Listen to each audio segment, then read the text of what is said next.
Hey there! If you haven't heard about Anchor, it's the easiest way to make a podcast. Let me explain. It's free. I'll say that again. It's free. There are creation tools that allow you to record and edit your podcast right from your phone or computer. Anchor will distribute your podcast for you, so it can be heard on Spotify, Apple Podcasts, and many more. You can make money from your podcast. Oh, yep, with no minimum listenership. It's everything you need to make a podcast in one place. Download the free Anchor app or go to Anchor FM to get started. Now it's time for the Big Bad Broadcast.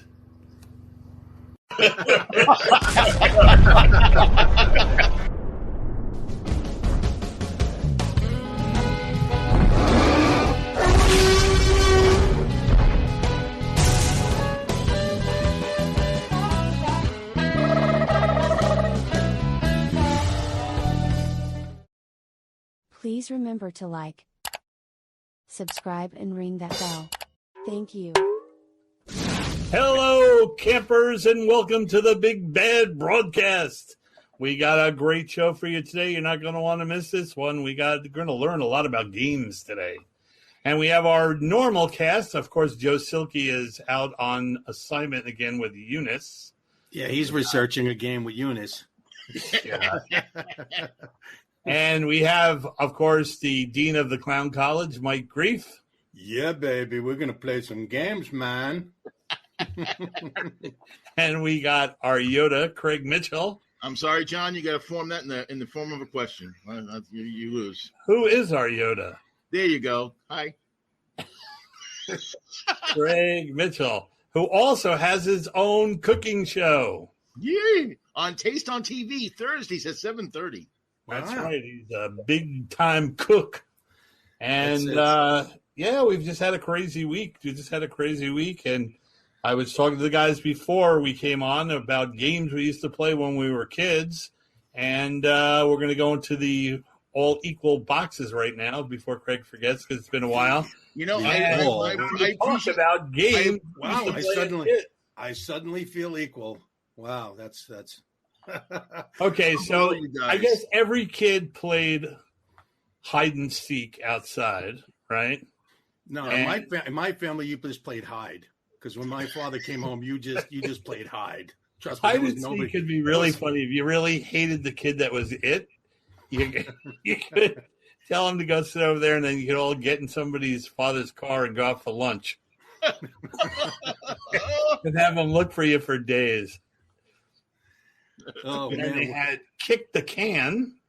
Well, I think you're predating me there. Kick the can. I think that was from like the 20. I remember a Twilight Zone episode about kick the can. There was a Little Rascals episode where they had Miss Crabtree kick the can. That's how long we go, man. Well, Mike got all excited when he heard some kick in the can. Kick the can. They played kick your ass. Kick your ass. In your ass kick park. We didn't have that movie Jurassic. We had your ass kick park. Oh. And then the game that even outdates me, which I know you guys aren't going to believe, was Blind Man's Bluff. Wow. That was like, I think they put a blindfold on you. They gave you a stick. I like so it you already. could hit people. So you had plausible deniability. I like that. And then, I couldn't see. I didn't know what I was doing. And then you wandered around trying to find your friends. It kept moving. I mean, it doesn't seem really like much of a game. Trying to find your friends with a stick. I like it. And I'm 61 and I'm still trying to find my friends. How about that? Well, I grew up in the housing projects. We had a game called, I thought it was Ungawa, where we would take a branch off a tree or a bush. We would sharpen it into a javelin, and we would hunt each other, and you actually had to stab one of your friends, and then he became Ungawa. Question: if you stab him in the eye, do you then convert to Blind Man's Bluff at that point? All right, Blind Man's Bluff. No, you convert to a felony. That's what it converts to. Well, we had something similar called Kill the Man with the Ball. All I remember is we threw the ball to somebody and then we just beat the crap out of them. That's all I remember. We just what a fun game! Yeah, we had that. We called that American Eagle Charge. We had the same kind of. It was just just beat the heck out of whoever. Yeah, there was a game we used to play in the Cub Scouts called Johnny on a Pony. It was called Hide from the Scoutmaster. Actually, we play that. We used to play that in the bathhouses in the 70s, John. You know what that game is? Johnny on a Pony. That's not the one where you leap over the guy. No, that's on the tree. Basically one guy stands against the wall, the other guy kind of puts his arms like to hold on to him. Okay, and then Craig did play this in the bathhouse. Yeah, I still play that. And then your friends keep jumping on the guy's back until you see how many people you can get up there. Yeah, they have a modern version of that, John. It's called I think it was invented by a chiropractor. No, it's a prostate exam is what it's called now. Oh man. Well, I mean, I remember, we all had the crazy games that, like I say, we couldn't afford no fancy board games. None of them Parker, but it was like, I remember the game of, we didn't have the game of life. We had the game of Strife. That's where Dad blew the rent money and we all had to move into his Ford Galaxy 500, the game of Strife. The game of life, though, was seriously. I remember you used to go to get a little car. You used to choose to get married, to go to college, right, and then you would land on a job. And I always thought there should be, it would be like, you become a doctor, become a lawyer. I always thought there should be another little space to land on, like drop out of college, follow the Grateful Dead on a world tour using your student loan. Yeah, drop out of college, drop some acid. Drop some acid. Go backwards. Oh, and then that was the game I hated. I hated that Monopoly game. Really? You know how you won at Monopoly? When the guy sitting across from you went, "This game sucks." Flips over the board. Yeah. Well, we had the prison version. It's like, don't pass Frankie. Give Frankie $200. It's like, it was a little different. Otherwise they'll find you under the boardwalk. Monopoly. After you get your hotel, you got to pay for protection. That's right. $200, or Vinny's going to come and he's going to bust some windows. Don't pass go. Go pick up a bag of lye. You're so old-fashioned, John. I'm thinking about my life. The other day, I said to Craig, I go, one of the games I played when I was a kid, I used to like to play Clue. When you think of the game Clue, Mike, what's the first thing that comes to your mind? What's the first thing that comes to Spy? Yeah. I don't know. Now, did you play Clue? I did, but I'm trying to remember how it went. That was the one with the conservatory and the revolver and Colonel Mustard in the library with the lead. Okay, that's what I said. And that's what I said when John brought it up. He goes, "That's what." And we both said it at the same time. Hey, you wouldn't believe it, but I'm a big fan of Hercule Poirot. Which is Clue, Spy, actually, that's Agatha Christie. Hercule Poirot. I follow that. No, Clue. You know what? I don't know if I've heard of it only because who hasn't heard of Colonel Mustard in the Den and all that stuff, but I don't think I ever played it. I know. We played. I was never good at it. I remember playing. And I guess every board game the kids start with, they play Candyland. Oh, yeah. Chutes and Ladders. Chutes and Ladders was fun. And they go to the head of the class. Shoots and stabbers. I mean, and I guess the most elementary. I'm not talking like I know anything about games. The next guy will clear up and probably deny everything I say. But I guess one of the first board games that almost everyone plays is checkers and tic-tac-toe. Chess.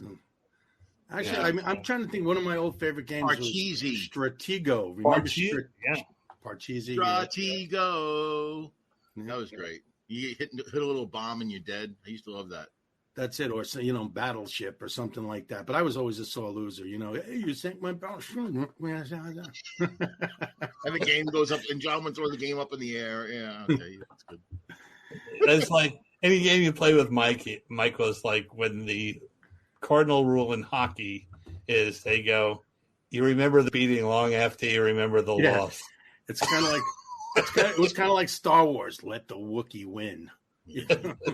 Oh, do you guys remember talking about board games? You remember Operation and that goofy commercial? Yes. It was like, take out Wen's ankle. Yeah. Let me tell you something. If you took out some of those parts of the body without giving you anesthesia, more than your nose will light up. Yeah, the funny bone. I told you this once before when we brought this up. My niece, I gave her that for her birthday, and she's now a surgeon, and she has it hanging on the wall in her office. Wow. It's pretty cool. Pretty Did cool. you ever give any of your nieces and nephews magic? Because I would seem to remember there were magic kits to learn magic. Yeah, I did give a couple of magic kits, and they were like, "I don't want this crap." Those are the relatives that are still in jail. No, you want to know something funny though? I used to go to the magic store like once a week, so I decided once a week, since I had 2 small kids, every week I went, I would buy a magic trick and put it in this big trunk. Because when my kids want to know magic, they'll have a whole trunk full of really cool stuff. And they both grew up, and not one of them ever opened the trunk. True story. They had no interest in it whatsoever. They told me that I ruined. They told me that I ruined magic for them. Well, yeah, because there was that one year when you put the hamsters in there for Christmas and forgot about it. You opened the trunk 5 years later. Not good. All right. Well, what do you say we bring on our guest? Let's go for it, man. I want to test my brain knowledge. Oh, that's right. I'm ready. Ready. He's going to give us a little test. So our guest we have this morning, we're really lucky to have. And he is an inventor of many, many, many games. He's going to tell us all about it. I mean, he's many of the games that people have played for years, like and years. Classic games, and you're going to know the games immediately when you hear from him. So let's. I have questions, and he's got questions for us. Yay. Let's bring him on, Brian Hersch. All right, hey Brian. How you doing? All right, welcome, Brian. I've been listening to you, and I have to just give you my introduction as a kid to games. My older brother and his friends, I wanted to play with them, and they taught me the game Kick Your Can. Basically, and that's exactly what they did. And when I went crying to my parents, my father gave me sage game advice. He looked at me, he says, never play leapfrog with a unicorn. And he walked away. And that is all I was ever told. That is sage advice. Yeah, my dad told me never to play leapfrog with a Unabomber, so it's close. So Brian, I'm blown away. We're going to get to your games in a second. So from what I understand, you were like the Trivial Pursuit guru at one point. Like you were really good at the game, right? I was good at the game. It was something that worked for me. I have this brain that holds, as my wife says, I have a brain full of garbage. Right. And I had stuff that seemed to align with the game, and I got it. It was easy for me. And, that's how this whole thing started. Right. You were a real estate developer, correct? My brother and I were building buildings. We had properties that we were running and syndicating. I mean, we had a successful going business. And one of my friends said, yeah, but you're a business guy, but you're really intuitively a creative guy. So why don't you invent a game? Wow. I'm sure that must have thrilled your dad. Yeah, no, go from the successful building. Yeah, no, make a game. I can assure you he could not comprehend what I proceeded to do. But I went out and did what a business guy does. I went and had a market research report done. I said, let's find out, is there a business there? Or is this just one game? And I got this great big thick report in leather, which means I overpaid. And I read it, and I realized, unless I'm mistaken, I think the big game companies don't know what Trivial Pursuit is really all about. And that was the basis of getting into the business. Well, there's so many different versions, right?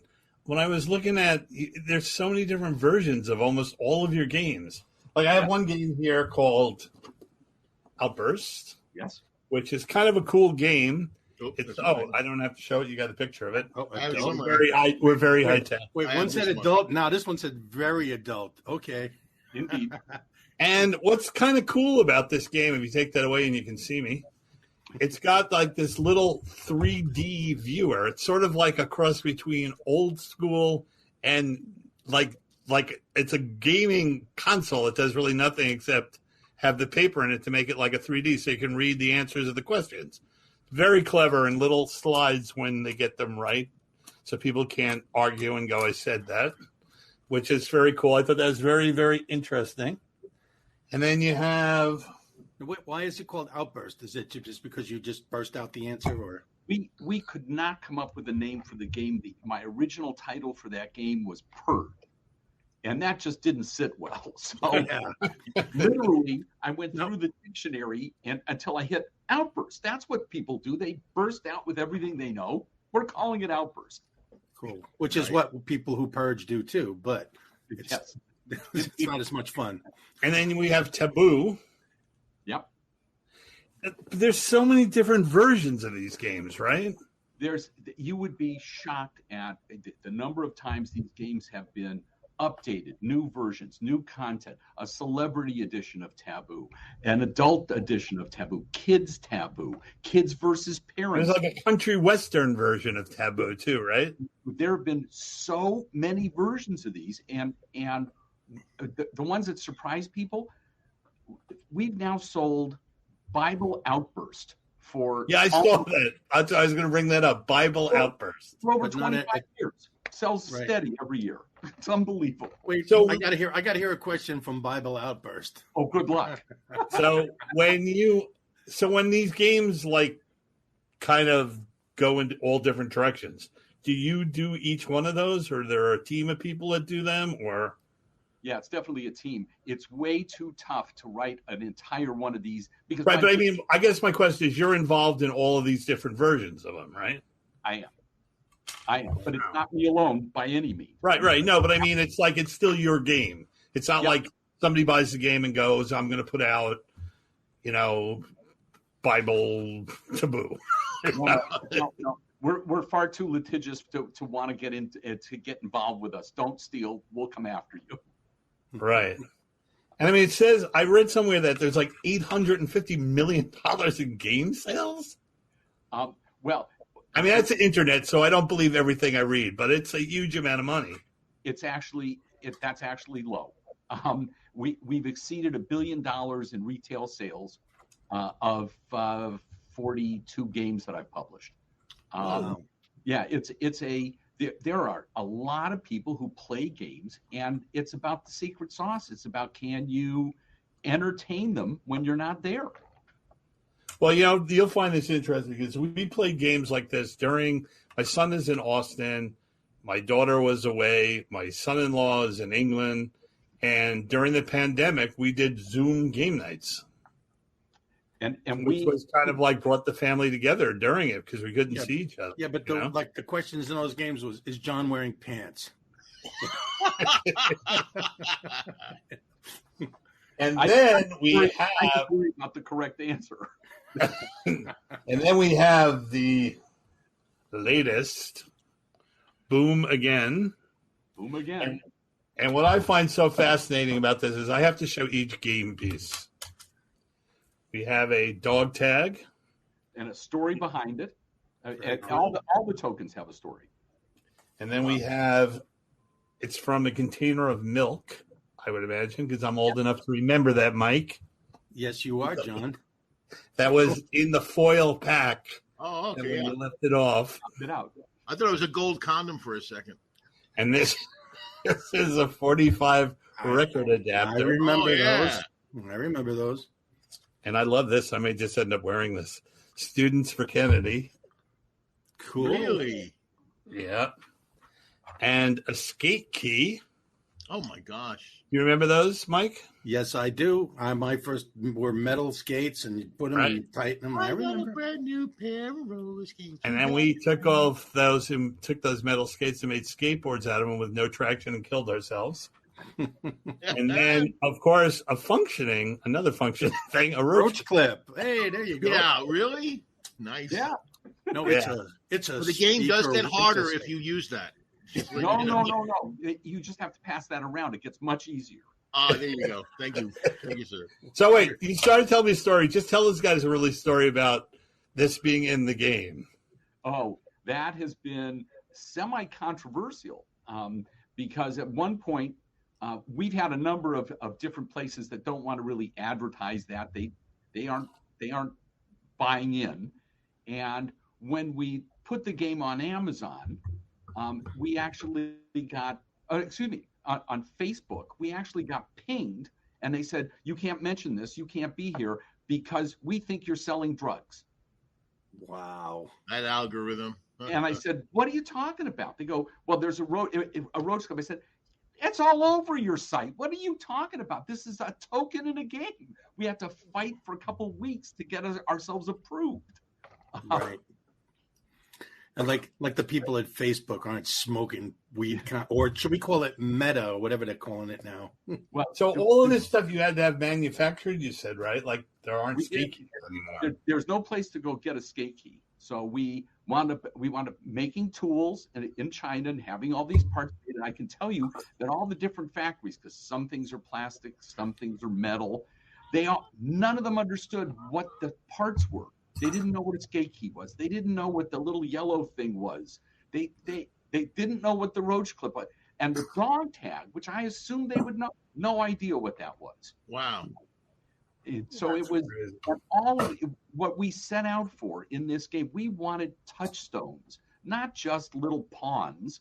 You know, in the game business, what's happened is to satisfy Walmart and the discount big boxes, they squeeze the cost of everything as low as possible. So you get little plastic pawns. Right. We wanted stuff that everybody would do what you did and look and say, gee, this is exactly what it was. This is the real thing. So we made it very cool. No, I think you were right, because I couldn't agree with you more. It's like if I'm playing that game, I want to see the real.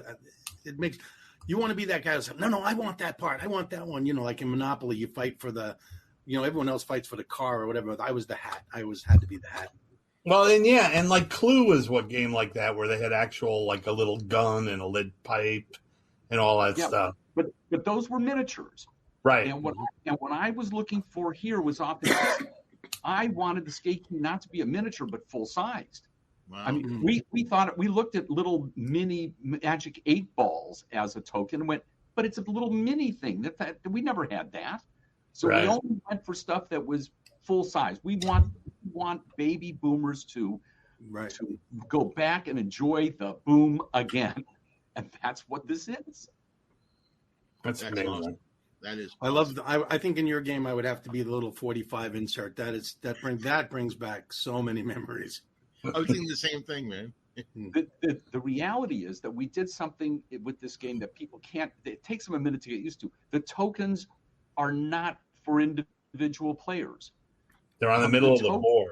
Yeah. They're on the middle of the board, and when you pick a topic, you're playing tug of war. Does the other team win it, or do you win it? And it goes back and forth. So it's a very clever way to use them. Everyone sees them the whole time. I'm not the roach clip, but it does get passed back and forth. There you go. That's exactly correct. And does it change as it gets passed around? Forgive me for not knowing how the game is played exactly, but are the questions based on an era that the token is from? No. Let me give you the background, because I actually, knowing you guys, because I've gone and watched the show, I went out of my way and pulled up a bunch of material that I think is right up your alley. So let me explain the game, and I'll throw out a couple questions in these categories. I set out to change the mindset. In Trivial Pursuit, they said science, history, entertainment, sports. We reorganized your mental file cabinet. Baby boomers think more clearly this way. Things we saw, things we heard, stuff we learned on the street, things we learned in school, news. So we broke it up a little bit differently. So I think the best way for me to do this to give you a sense of the game, because I'm gonna start you guys off with things we learned on the street. So here's a question from the game. And by the way, the game is played in teams. I don't want to look stupid as an individual. I don't really care if the whole team looks dumb. So here's some questions. Let's see how you do. This is I'm going to give you 2 or 3 from things we learned on the street. Boomers had a low-tech trick for making their Schwinn sound like a hot rod. What was it? Baseball cards in the spokes. Baseball cards in the spokes. That's it. All right, let's try on another one. Think back to your teenage dating days and explain the difference between a Dutch treat and a Spanish fly. I don't know what a Dutch treat is. I know what a Spanish fly is. I know Dutch treat. What's a Dutch treat? Yeah. When each person on the date pays for themselves. Pays for himself. Dutch dating. And a Spanish fly is where you, you just say, no, It's you an can trust me, aphrodisiac. drink this. An aphrodisiac. And by the way, this brings up two interesting points. First, that's how the game works. You guys are working as a team. Yoda remembers one thing, Mike remembers another. That's the whole point, is that you help each other. But there was a lot of stuff we did and we lived as baby boomers that today is politically incorrect. And we've grown enough to recognize that some of the stuff we thought, said, did wasn't right. But we didn't attempt to cleanse and purge the game entirely, because some of the stuff is just, there's fond memories, even though we none of it would fly today. Right. So you'll see some references along the way in that vein. Let me give you two more questions from stuff we learned on the street. In the rules of Monopoly, what were the 3 ways to get out of jail? Oh, there was a get out of jail free card. Yep. Roll doubles 3 times. Correct. And pay, right? It wasn't there pay. You could pay to get out. Yeah, see, I never used that one. I was a cheap bastard. Get out of jail free card. Right. $50. Okay, two more. These are all street. You didn't learn this in school. Your parents didn't teach you this. What language is Ukfe Uye? Pig Latin. Pig Latin. Okay. My family, it's like it was a second form of communication. And they didn't think anyone in the world understood them. It was And the so same to you, embarrassing. Brian. It was so embarrassing. But it was a great way to keep my sister out of the conversation.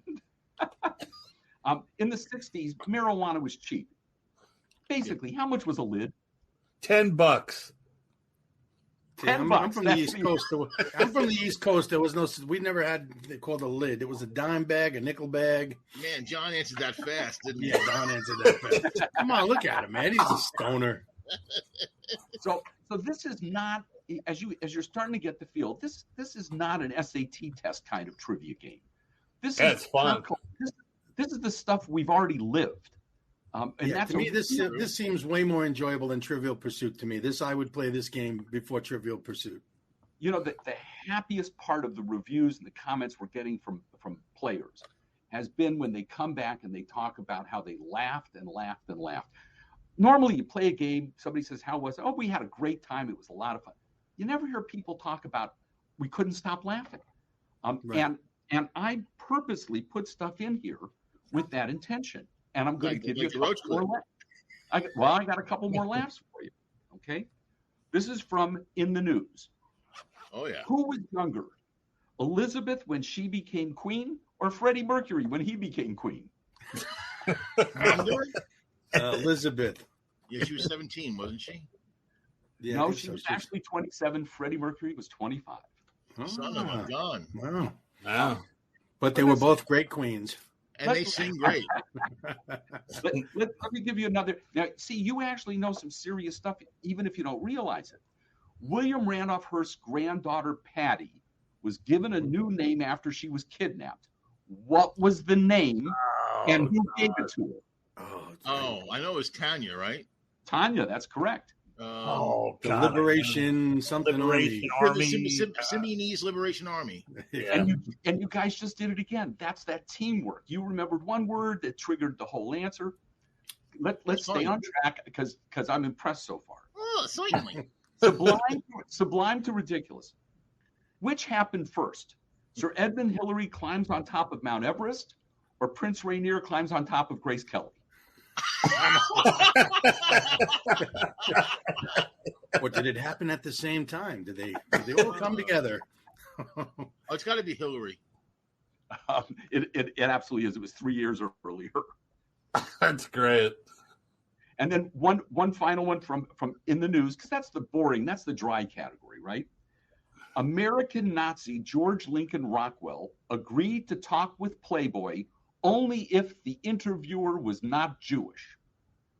Who did Playboy send to do the interview? Oh, geez, I don't know this one. Well, it's every answer in Howard Trivial Cosell. Pursuit, so I'd have to say Francis Gary Powers. Alex Haley. Alex. Oh, Haley. wow. Good for Wow, them. there was a good little. There's a good knife in there, you know. No, Yeah. How cool is that? He Yeah, wasn't Jewish. he wasn't Jewish. That's right. Definitely not.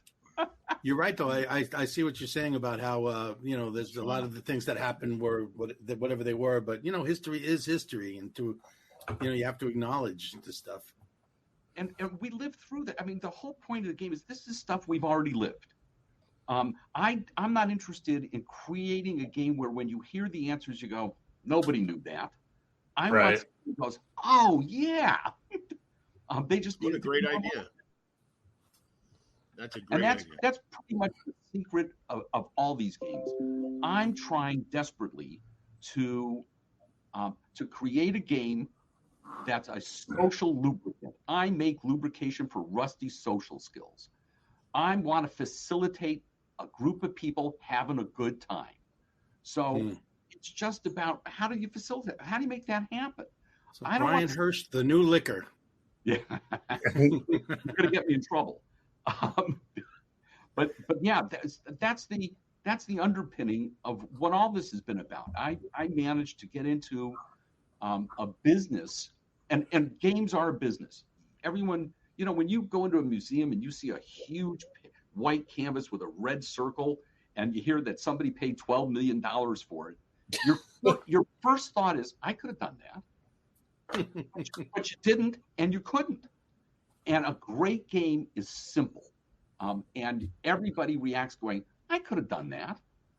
But it's a business, and it's a really tough thing it isn't tough just to make it. It's tough to build it and get it distributed and get it marketed and get the public to follow it. This is not anybody who thinks, once in a while someone says to me, you still playing with games? Yeah.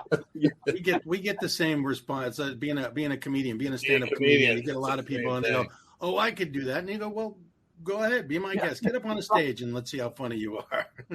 Let me ask you something. So let's go through the whole process. You come up with, say, an idea for a game, right? And then, so just take us from the process through the whole thing. Okay. There's a couple ways that I can approach this. And sometimes it's inspiration and sometimes it's perspiration. Outburst. This is 10 This is a list of 10 items randomly selected by me. So it's a good chance it's unfair. I'm driving home. It's a rainy night. I'm going up through a canyon in Los Angeles. And on the news, they're talking about Ronald Reagan has gone to honor the Battle of the Bulge in Europe. And I'm driving, I'm thinking, you know what? I know a lot about the Battle of the Bulge. It was, Patton, and it was Panzers, and it was, the snow. And I walked in the house, and we had friends over. And I walked into everybody. I said, okay, name 10 things about the Battle of the Bulge. And everybody started yelling. They said, what are we doing? I said, my next game. So that one came pretty easily. But we wrote thousands of them. And at some point you realize they don't all work. The game at first wasn't selling well in Germany. We didn't understand why. We got with the German group, sat down with the translation of the game, and I said, why is there a topic engineering terms? The answers are vector and stress. And he went, oh, Germans know that. I said, but it's not fun. We know how much fun the Germans are. So, excuse me, Germany is the second greatest game-playing market in the world. I love the Germans. Wow. So these games... I'm half German. Yeah. Oh, there you go. Which half? I don't know. You will tell us now. No. So when you do these games, now Boom Again was a passion project. I mean, really and truly, when I got it, and I'll take you through for a second, if you don't mind my doing this. Here's what I found in that market report that I talked to you about earlier. It basically said that Trivial Pursuit happened for the following reasons. The biggest generation in history, us, was the best educated generation in history, grew up playing Clue and Risk and Monopoly, and grew up with a new medium called television that was full of game shows. And so they were predisposed to playing games until the 1960s, when they found sex and drugs and rock and roll and moved on. There you go. And the big game companies had a tear in their eye, and they said, why? Because they didn't think they were ever going to come back. It turns out, now my parents' generation was a card-playing generation. Right. A deck of cards was entertainment for a whole family in the Depression. You put it in your backpack, took it to war. And think about the Depression. A game for them, literally, they used a stick. That was what it took to play ball. So that generation, after making their lives and getting older, they went back to playing card games, and they all the way to the end. Now, bridge was a big poker, all of it. So our generation, the baby boom, grew up, and we walked away from it in the 60s. But in the mid 80s, during a severe recession, interest rates were 18%. Everybody was really trapped. We had high rents. If we had mortgages by then, they were really onerous. We didn't have entertainment money to throw around. Out comes this expensive board game that's full of, a very, very narrow but not very deep knowledge base. And you could play it at home as entertainment for lots of your friends over and over and over again. And it exploded. And what it really was about was the generation returning to its predisposition to play board games. It wasn't about trivia. The game companies all made the Game of Life, the Life magazine, the People magazine, TV Guide, trivia. Those didn't sell. So I jumped in saying, it's not about trivia. Let's do other things. And that's happily, that was right. And so that's the basis for starting to try to be in the game business, to create social lubrication and make it easy to hang out together. Yeah. So Boom Again comes late in life, and I go, these are my friends. We all went through the same stuff. Let's play with those memories. Right. And I'll tell you what, it's a great idea, because before the pandemic, on a regular, but once a month, we had a group. Me and my wife had a group of friends, and that's what we had, a game night. And so we would play games, and because it's like when you get together, there's only so many, how's work, how's this, you need that social lubricant. You need something to, show, hey, I'm smarter than you, or you're smarter than what, or I remember this. There's something really satisfying about when you remember something, from the bygone day, Yeah, it's very satisfying to be able to pull it out as we have minor little struggles with pulling up a name or something. It's so nice to remember that there's an entire file cabinet in our heads that if somebody gives us a clue, we can pull stuff up like crazy. And so our slogan for Boom Again has always been, you've already lived the answers. Now play before you forget. Seriously. The next game is going to be Alzheimer's. Which is funny. Like my son is like 28, and so I don't know what generation that is, but they're all back to playing board games socially. Yeah, they've been doing it they have game nights all the time. That was unlocked by a combination of two factors. More than two, but the barrier to entry into the game business changed. It used to be you had to do business with one of the big game companies. And in the beginning, the expression was big game companies act like gangsters, garage inventors act like prostitutes. It's a match made in heaven. But that was the only way that you could put a game at Toys R Us or at Target or any place else. You had if you built it in your backyard, what were you going to do? So that changed with the internet. Suddenly you could put stuff up for sale. You could go to eBay. You could go to Amazon. And what's a game? It's tortured paper. So if you can get a printer to print cards, you can put out a game. So that barrier to entry changed. And so did the rules of what is acceptable, where Hasbro didn't want to sully their reputation with dirty content. And I understand that. It's a family company. Right.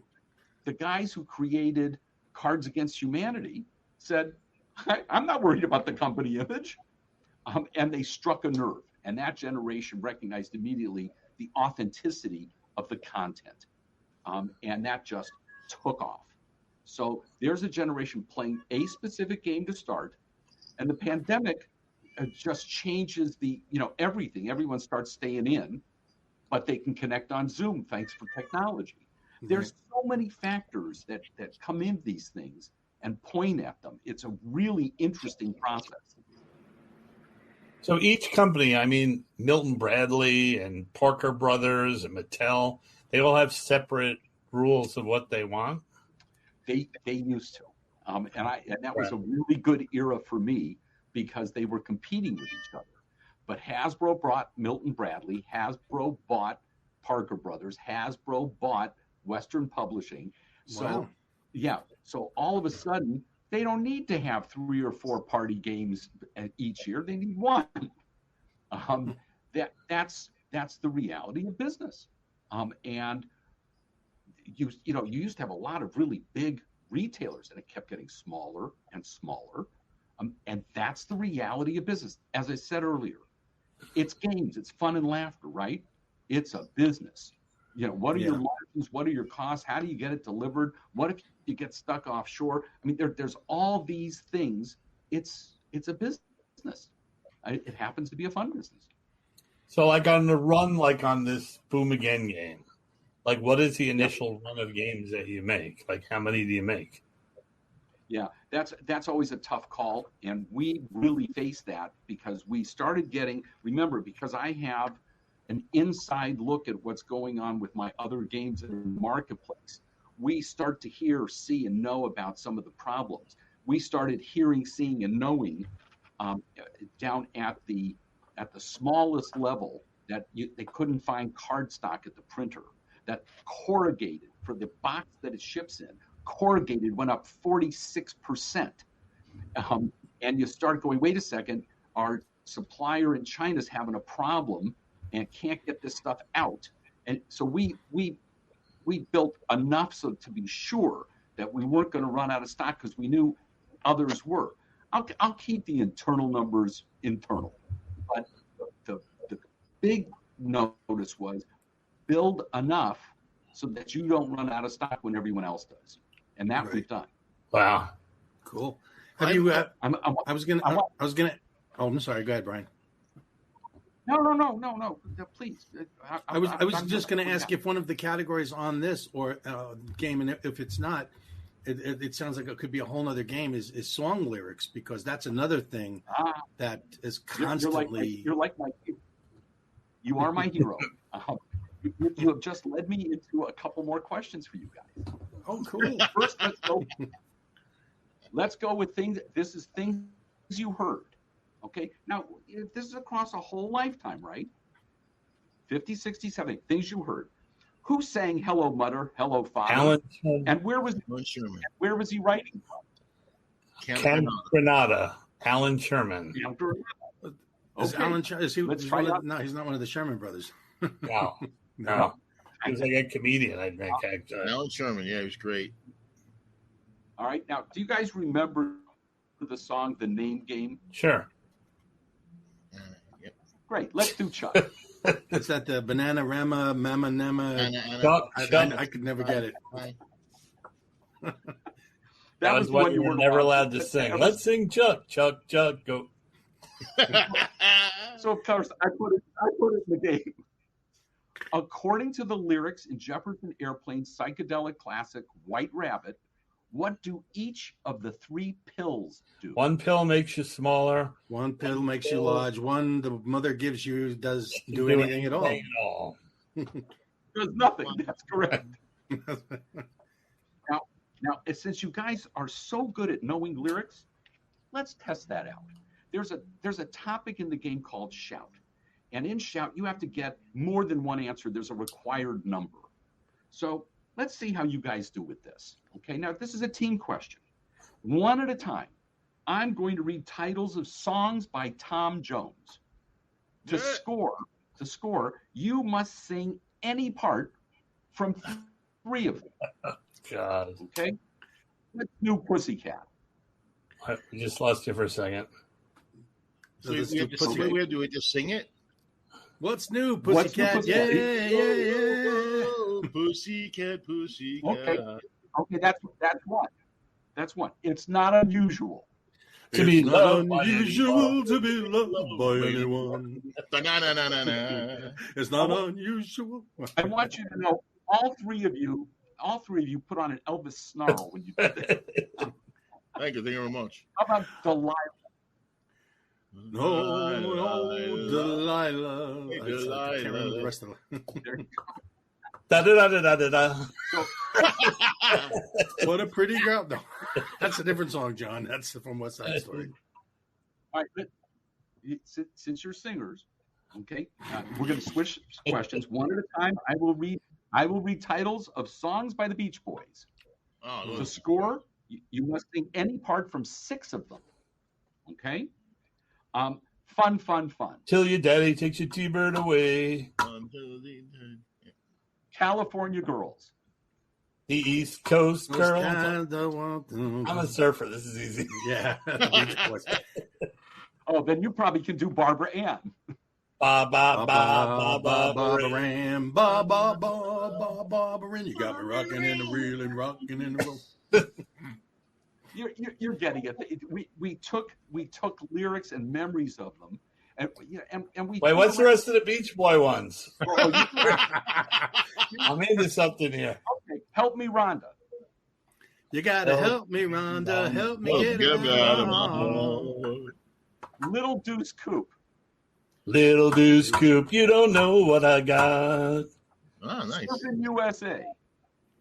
If everybody had an ocean across the USA, then everybody'd be surfing. Surfing USA, inside, outside. We'll start singing ones that aren't on there. I do the counter melody. Good Vibrations. Good vibrations. Let's get on the sloop, John B. That's the next one on the card. Really? Sloop John B. Get on the sloop, John B. My grandfather and me around Nassau town. I love that song. Drinking all night. Now, what if I took the lyrics and they weren't in songs? What if I said to you, what's the 7th word of the Meow Mix jingle? Meow. Yeah. Hey, no, it's backwards. It's Yaum.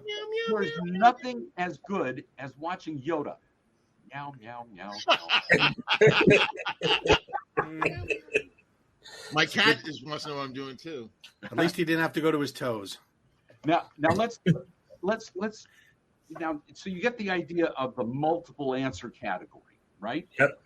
Give you a couple more that I guarantee you're going to do okay in. Give me the top 3 episodes from I Love Lucy. Oh, easy. Vita Vita Vegemix mix. That's 1. Chocolate Factory. 2. Little Ricky's Born. 2. That's on a list of a bigger list, but what's the 3rd? The 3rd. Let's see. I Love Lucy. Chocolate Factory. Lucy, you cannot do the show. Ricky. No. Well, how about? Oh, it's not Lucy. Oh, wow. Craig, this is your department. Well, I know, but Little Ricky was like the highest rated show ever. Come on, trivia boy. Okay. We're loving that. We're loving that he can't get this. I can't get it. Lucy stops when they switch jobs. Wait, what was it, Brian? Lucy Stops Grapes. Oh yeah. Oh, yeah. And you didn't know that, Yoda. It's true. You didn't know. Okay. What were the original 4 main course entrees of Swanson TV dinners? Mashed potatoes. Turkey. No, main course. Main course. Okay. Salisbury steak. 2. Turkey Salisbury steak. Fried chicken. Oh, fried chicken. Was there a fish one too?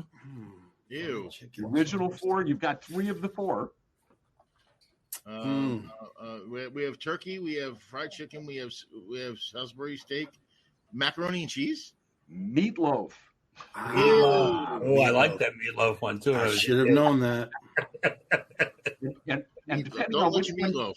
And depending on which one you got, the dessert was in its own little quadrant of that. Oh, Yes, that right. the little apple. We just had a video on the show a couple of months ago about the history of the TV dinners, and it was pretty amazing. Swanson, after Thanksgiving, had what it was, something like 138,000 turkeys that they didn't sell. They were in freezer trucks.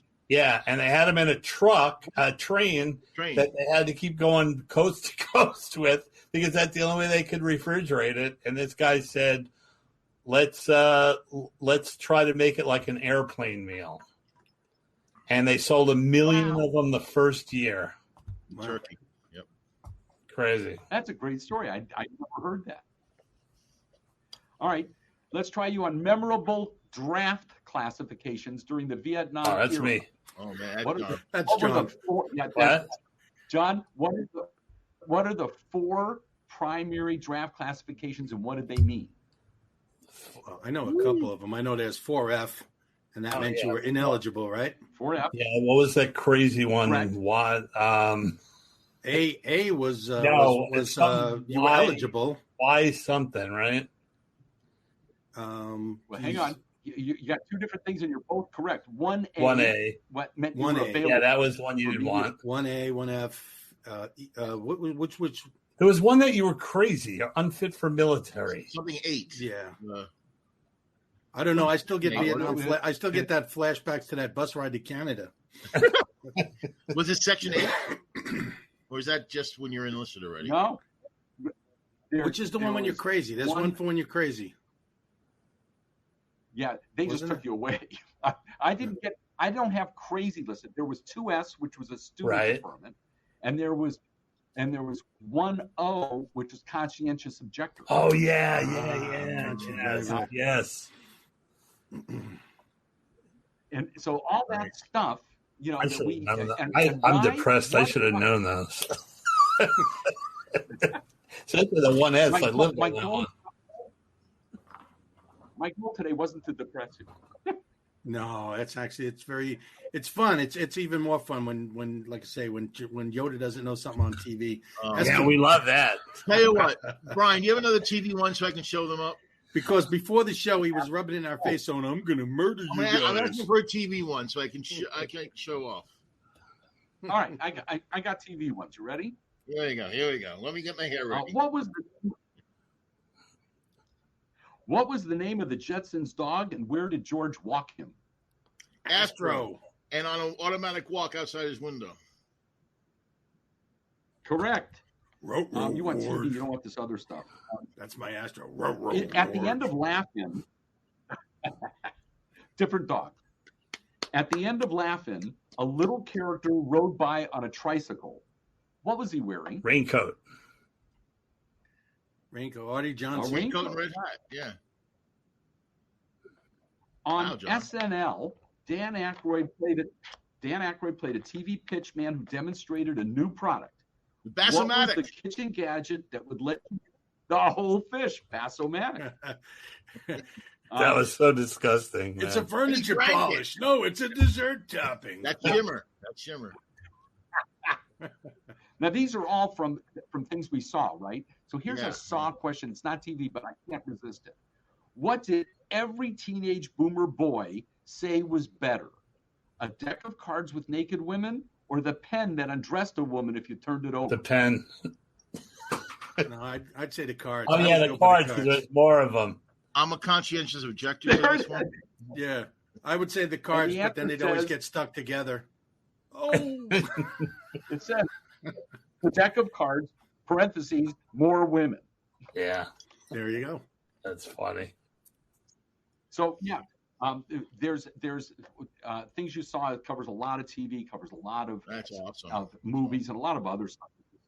So this is a wide array. And when you get into stuff, do you guys remember Abbott and Costello? Oh yeah, we had his daughter on. We had Chris Costello yeah. on the show. Okay.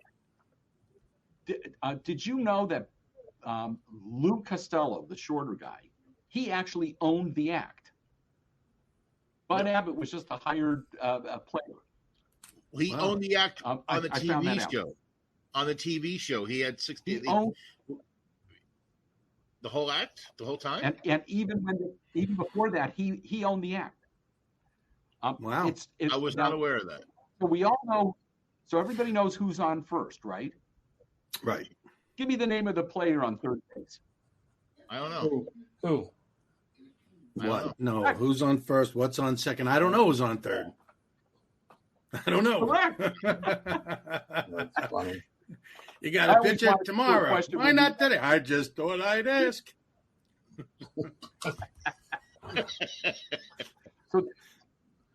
So you this is the purpose of what I'm supposed to do. I love it. You started this company originally with your brother, right? Did, and my brother is still my partner. Okay, he's still involved in this. Well, this is pretty cool. We actually played a game today. I know. It was a nice day of work. So, Brian, I'm the one who's creative. You're. This is all so crazy, and it's just amazing. I mean, it was really fun for us too. Before we leave, we want to hear, like, in your opinion, you got a great job now, and you worked as a developer.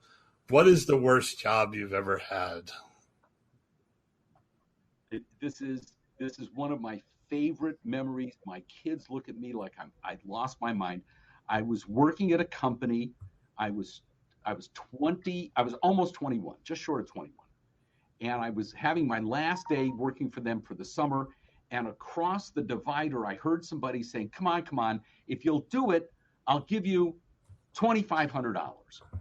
And he said, "Damn!" And I said, "What was that about?" He says, "Well, we need somebody to drive a new garbage truck from Los Angeles to Detroit." And I offered the guy $2,500. He said, "No." I said, "I'll do it for $1,500." Oh, geez. And they said, the guy said, "Done." So they teach me this. I'm in this, and it's a truck where there's one wheel, and then on the other side, it's a stand-up drive for the guy to get close to the garbage cans. So I get in this new truck. They show me how to shift it, and I take off. In the middle of the night, I get into the middle of the desert. I need gas.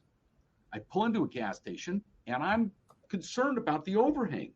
And I'm like looking, and there's the attendant. He's going, and I'm going, and he's going, and I'm going, and he goes, and suddenly, crunch. I wiped out the overhead, and I looked at him, and he's going, just keep going. I mean, he was planning on quitting that day anyway. He's drunk on his butt. They come running out. The truck has had no damage.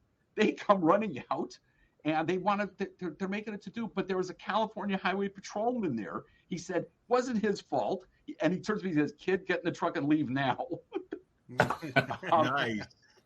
2 days later, I'm in Champaign, Illinois at 2 a.m. I'm dead tired. I got to park the truck. I'm like stupid. I drive down the main parking lot down the aisle, and I turn to go back out of it, and suddenly the truck is sluggish, and I've got a little T-bird trapped under it that I caught and dragged the truck. So they came out. A little while later, they came out and they're screaming, and the police had to be called, and now the guy is holding his neck. Oh, and I said, "You were in the bar." I get out of there, and I get to Detroit, and I go to a phone, and I call up the guy I'm delivering it to. He says, "Where are you?" I said, "Well, I'm at the address." He goes, "You're at the address that you were given?" I said, "Yeah." He says, "Listen, I'm going to come and get you, but go inside the truck." And I don't mean the sitting part. Go and hide inside the locked back of the truck. You're in the most dangerous neighborhood in Detroit. I'll come and rescue you. Oh, my God. That was my 4 days to start this truck.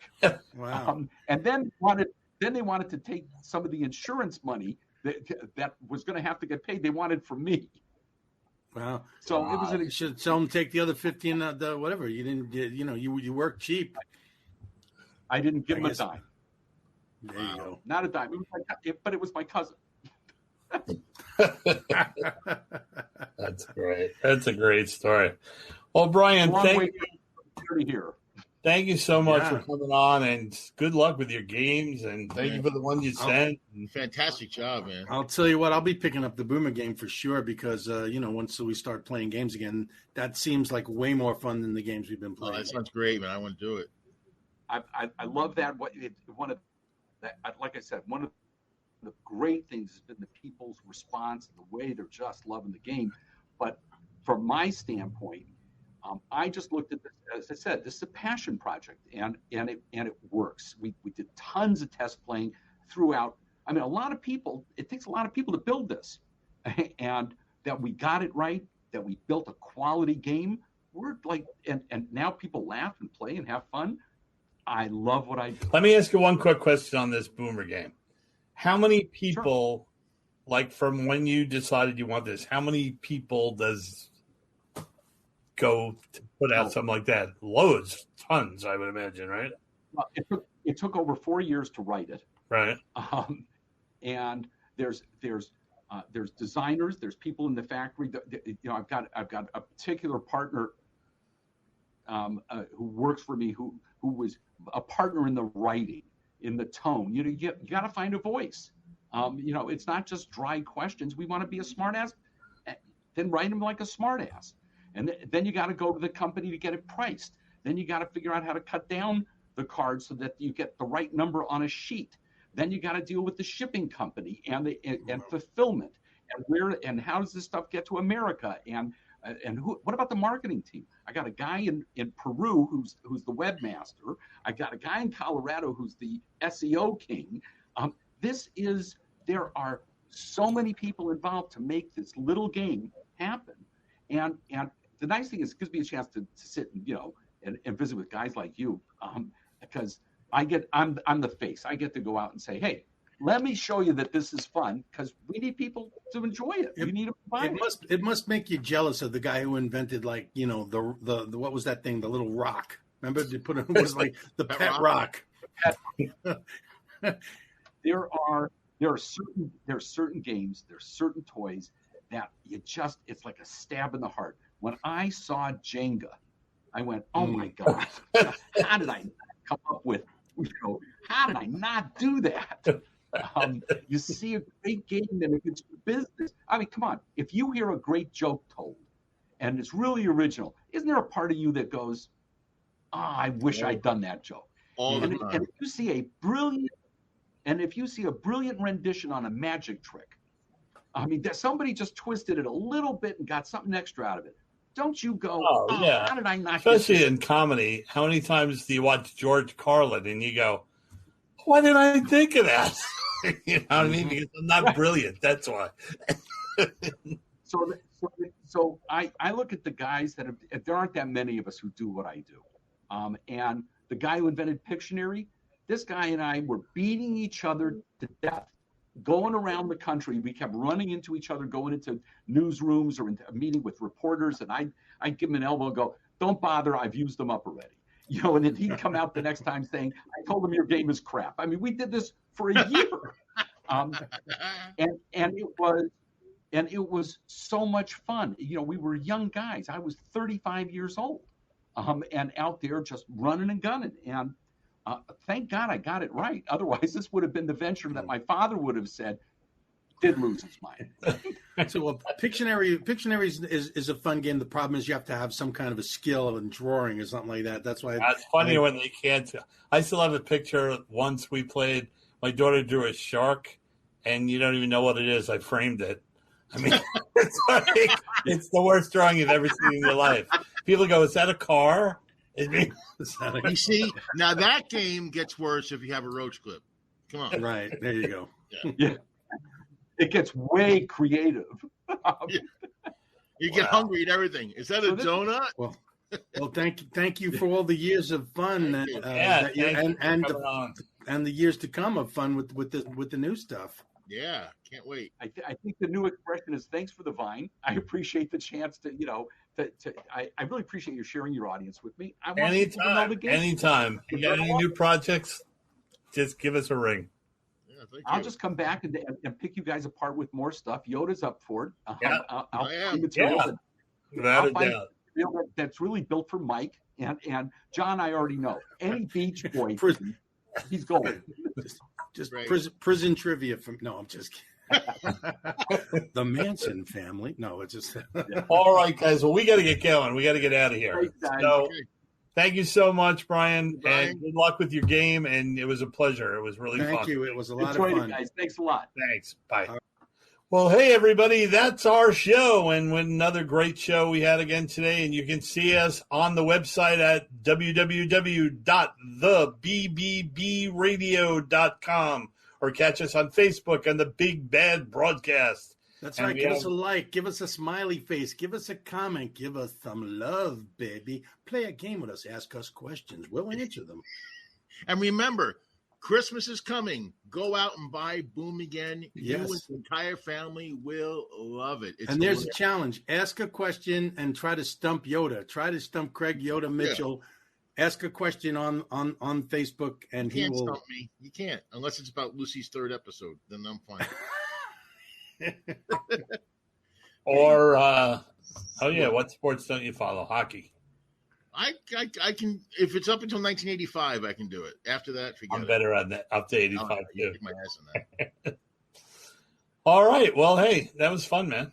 See you next week, everybody. Bye-bye.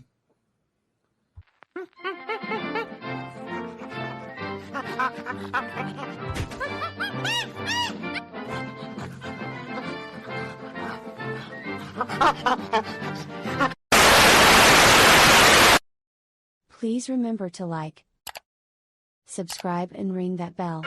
Thank you.